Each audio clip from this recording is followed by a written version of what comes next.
उद्धव ठाकरे यांच्या वाढदिवसानिमित्त नाशिकमध्ये लावण्यात आलेल्या बॅनरवर राज ठाकरे यांचा फोटो लावण्यात आला आहे।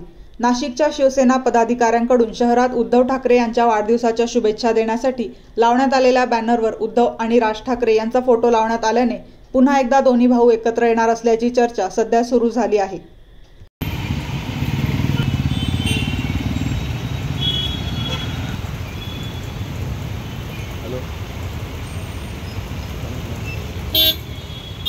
रात में डालत नहीं ना।